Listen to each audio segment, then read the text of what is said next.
গণতন্ত্র মানে যা খুশি তাই করে না। গণতন্ত্র মানে কে কবে কথা বলবে, কোন পরিচয়ে বলবে, কোন সীমার মধ্যে বলবে, সেইটা ঠিক করা। তারেক রহমানের এই বক্তব্য প্রমাণ করছে তারেক রহমান তার সীমা লঙ্ঘন করছেন।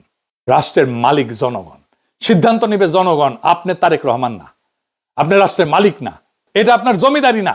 আপনাদের কি মনে হয় তারেক রহমান রাষ্ট্রনায়ক হওয়ার উপযোগী? উনি রাষ্ট্র চালাইতে পারবেন? উনি রাষ্ট্র বুঝেন? উনি তৈরি হয়েছেন রাষ্ট্র চালানোর জন্য? বিচারের ভার আপনাদের উপরে দিলাম।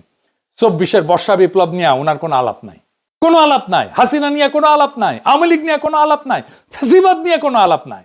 তাহলে কেন এত মানুষ রক্ত দিল? সে আলাপ আছে? নাই। মানুষ অন্তরের কোন আগুনে জ্বলা প্রাণ দিতে দ্বিধা করেনি 24-এ, সেটা নিয়ে কোনো আত্ম অনুসন্ধান নাই বিএনপির। আমরা কি এইভাবে বর্ষা বিপ্লবের আকাঙ্ক্ষার কবর দিয়ে দেব? আমরা কি তারেক রহমানকে আর বিএনপিকে ক্ষমতায় আনার জন্য লড়াই করছিলাম? আমাদের বাচ্চারা অকাতরে প্রাণ দিছিল, রক্তে ভাসায় দিছিলাম। রক্তের দাগ কিন্তু এখনো শুকায় নাই। কিন্তু তারেক রহমানের বক্তৃতায় তার কোনো ছাপ নাই। আমরা ওই লড়াই করিনি তারেক রহমান আর বিএনপিকে ক্ষমতায় এনে বসাবো। আমরা তাদের হাতে রাষ্ট্রকে দেব না, কোনোভাবেই দেব না যারা জুলাইকে বিশ্বাস করে না। আমরা তাদের হাতে রাষ্ট্রকে দেব না, কোনোভাবেই দেব না যারা জুলাইকে ধারণ করে না, জুলাইয়ের চেতনাকে যারা ধারণ করে না। আর এই সিদ্ধান্ত নিতে হবে আগামী 12ই ফেব্রুয়ারিতে। আপনার স্বপ্ন, আপনার মর্যাদা, আপনার ভবিষ্যৎকে লুট হয়ে যাইতে দিয়েন না। খোদা তাআলা আমাদের এই নিয়তকে যেন কবুল করেন। ইনকিলাব জিন্দাবাদ।